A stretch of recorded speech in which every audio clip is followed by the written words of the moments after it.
Voilà. Alors, d'abord bonjour Alain. Bonjour.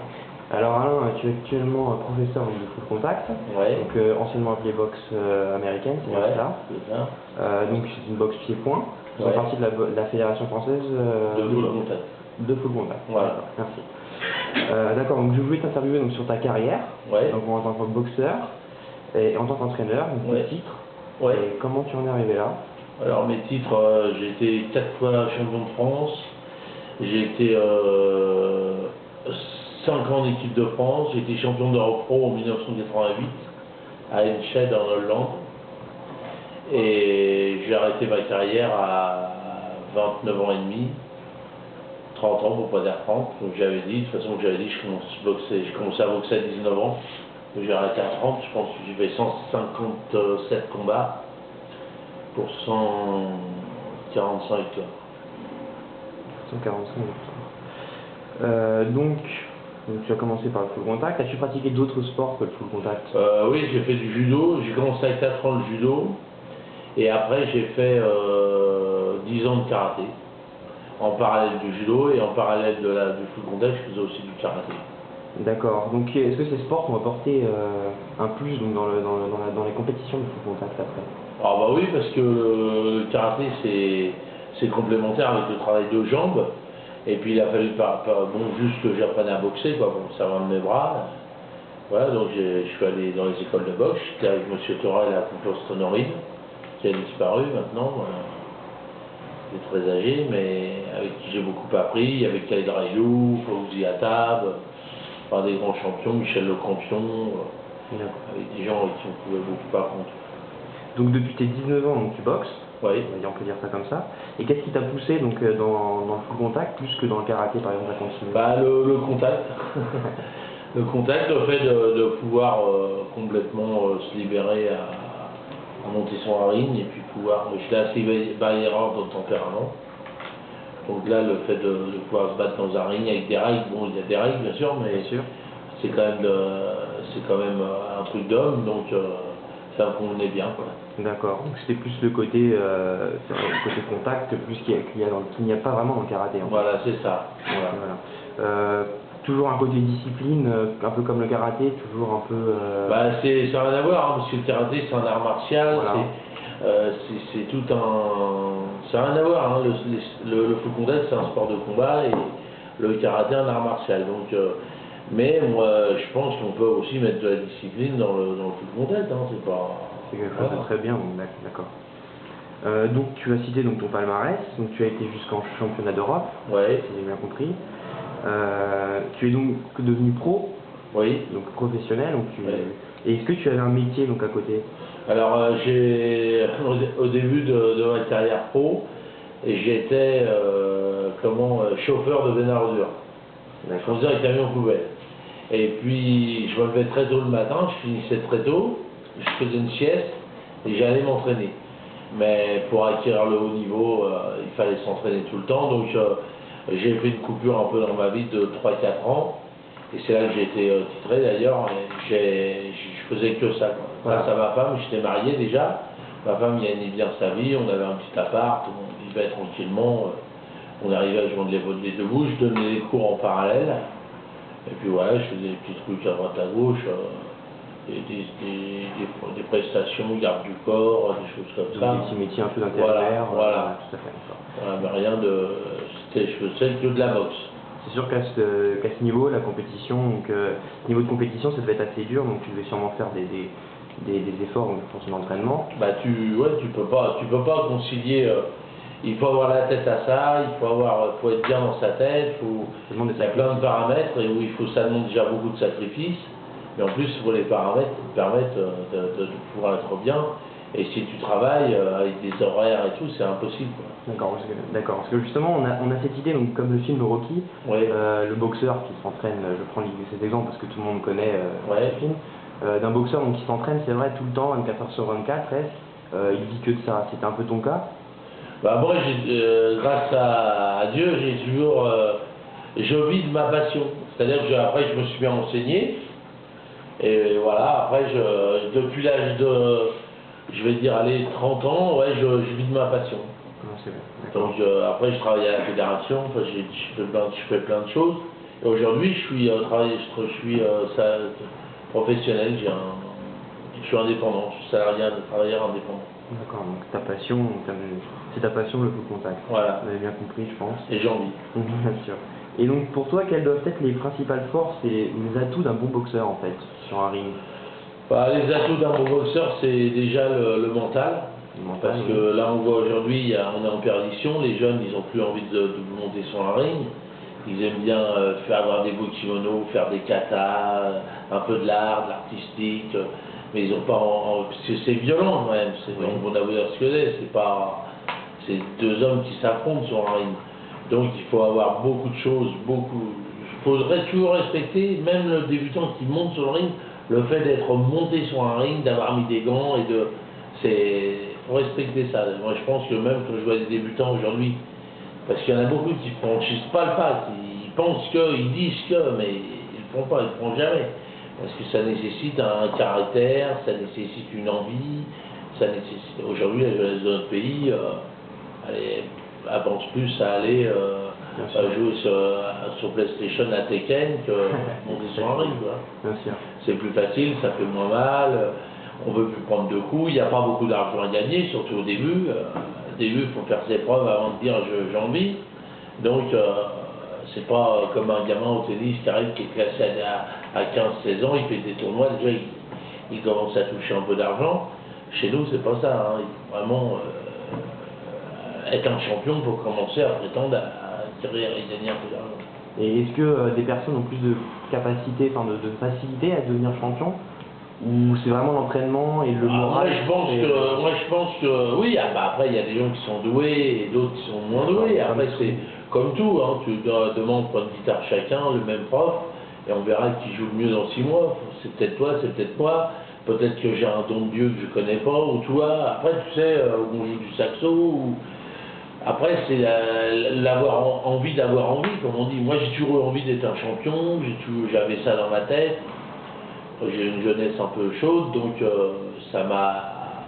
pour ça je rends au sport ce qu'il m'a donné, parce que moi je dois tout au sport, pratiquement tout de ma vie, tout ça c'est grâce au sport que je suis là.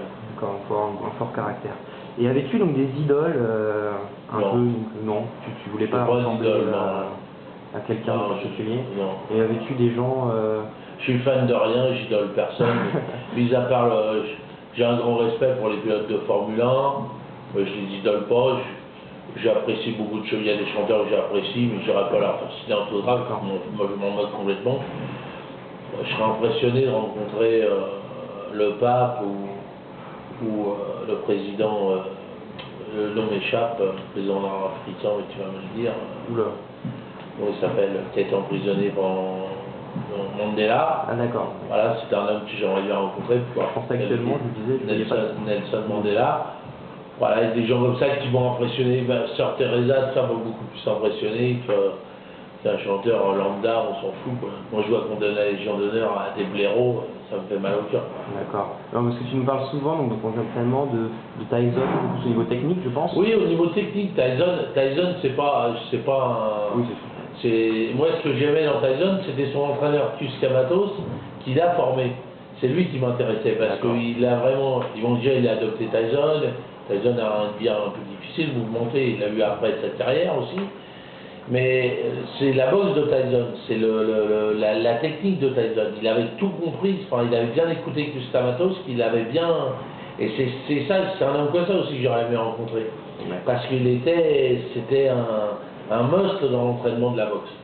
Et c'est ça qui est intéressant, c'est tous ces paramètres, parce que être entraîneur de boxe, c'est la lecture du combat, c'est tout ça qui est intéressant. Donc plus que le boxeur, tu voulais plus rencontrer l'entraîneur. Voilà, le boxeur, oui, le respect pour Tyson, le jeune champion du monde. Voilà, si je le vois, je lui serre la main, mais je suis pas fan non plus. Enfin, je suis fan de mes enfants, de ma famille. Voilà, je suis fan de mon fils qui est basketteur, voilà, je suis fan de lui, oui, c'est mon sang. Peut-être plus tard à voilà, mais non, j'ai pas de fan, je suis fan de personne, ça me... Ils sont comme moi, ils sont des humains, on est que de passage sur la terre, donc on va tous mourir. Donc après 157 combats, tu es devenu donc entraîneur, c'est comme ça? Oui. Et qu'est-ce qui t'a poussé à devenir entraîneur? Quelle était une motivation à être entraîneur? Bah parce que j'ai toujours fait en parallèle de ma carrière, j'ai toujours donné un peu de cours et ce qui fait que bon bah ça a permis voilà, dans la continuité. D'accord, donc tu diriges combien de clubs exactement? Bah là j'ai ici Magnan-Vexin et puis je vais en ouvrir un troisième. 3 clubs, 3 éventuels clubs. Voilà. Tous dans le Val d'Oise? Non, il y en a un qui va être dans l'Oise. D'accord. À la rentrée. D'accord. Voilà. C'est bien. Donc tu as coaché plusieurs champions, on peut dire. Ouais. Peux-tu nous parler un peu plus de ces champions? Non. Non? Non. Pas de leur titre? Non, Sans être... Non, j'ai fait des champions, champion de France. Voilà. Voilà, j'ai fait des champions de France. J'ai fait d'autres champions, voilà, mais non, pour l'instant, je suis en attente de grands champions. D'accord. Bon, c'est très bien. Et donc ça doit être quand même assez réjouissant d'être entraîneur d'un champion de France. Oui, tout à fait. Oui, si tu veux, c'est du bonheur parce que tu as formé quelqu'un petit, il devient grand, il devient champion. C'est du bonheur parce qu'il y a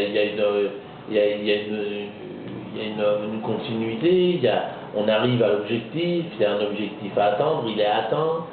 C'est que du bonheur, hein, parce que tu prends l'enfant, le jeune ado, il est rien, il sait pas, et t'en fais quelqu'un. Donc quand tu prends un jeune et t'en fais un champion de France, voilà, c'est vrai. Et est-ce que c'est plus plaisant même de former un champion que de soi-même devenir champion? Je sais pas, c'est différent. C'est différent, mais par contre, tu es plus déçu quand tu es trahi par les champions que tu entraînes. Là, après, c'est humain parce que tu t'attaches au champion et après, quand il y a une rupture, tu es très malheureux. Donc, il ne faut pas trop tomber dans ce que je ne recommencerai pas, ça m'est déjà arrivé avec quelques champions, de tomber dans le sentiment et ça, faut éviter ça parce qu'après, tu marches le tronc. Surtout quand tu n'as rien fait, quand tu te remets en question, tu te poses des questions, tu dis voilà, qu'est-ce que j'ai fait de mal? Tu prends papier, tu dis le mal, le bien, tu n'arrives à rien à trouver, donc c'est un peu difficile. Et ça, je rééditerai quand ça m'est arrivé avec un champion de France, hein, mais du coup. D'accord. Et donc, pour être un bon boxeur, tu as aussi quelques qualités, et pour être un bon entraîneur durant les matchs de ce boxeur, il faut le soutenir. Donc, quelles sont vraiment les qualités d'un bon entraîneur? Les qualités d'un bon entraîneur, c'est connaître la boxe, hein, parce que moi je pense déjà il faut être monté sur un ring. Parce que quand tu sais la violence des coups, que les coups font mal, tout ça, si tu n'as pas ressenti ça, toi, tu es moins tenté à acheter l'éponge, tu dis, oh, s'il a pris ça, mais ça, toi tu sais que les coups qui branchent, tu les vois venir, tu ressens le truc, quoi. Je pense qu'il faut avoir été, pour moi, hein. Maintenant, après, il y a peut-être des techniciens, des technocrates qui vont arriver. Enfin, il n'y a pas d'école de full contact, donc on peut pas. Non, c'est vraiment l'expérience qui fait. Je pense qu'aujourd'hui, il y a des beaux diplômes. Là, en ce moment, je passe un DEGEPS, hein, j'ai un BPGEPS, un brevet d'État, et là, je fais un diplôme universitaire. C'est très important parce qu'on rencontre des gens aussi qui ont une pédagogie autre, qui ont une autre vision des sports de contact, de combat, et voilà, c'est important de travailler. Le contact, c'est difficile, et il faut connaître, donc il faut se remettre en question tout le temps, il faut apprendre. Donc, de toute façon, on apprend tous les jours, chaque jour que Dieu fait, on apprend. Oui, d'accord. Et donc souvent, dans ton rôle d'entraîneur, quand tu nous donnes des entraînements, tu as l'air un peu insatisfaite de notre travail. Alors est-ce que c'est un rôle que tu joues, ou est-ce que c'est vraiment le cas? Non, mais non, il faut jamais dire que c'est bien. Tu sais, à l'école, tu sais comme moi que même si t'es bon, t'as une bonne note, le prof il dit jamais ah c'est bien, c'est bien mon petit, c'est bien. Il dit rien, voilà, c'est normal. S'il dit rien, c'est que tout va bien. Alors des fois il faut, parce qu'après on attrape la grosse tête, on attrape. Tout va bien au club, il y a des gens qui ont. Oui. Pardon, j'ai rangé. Parce que. Non, juste te dire, on va changer et puis on commence. J'arrive, voilà.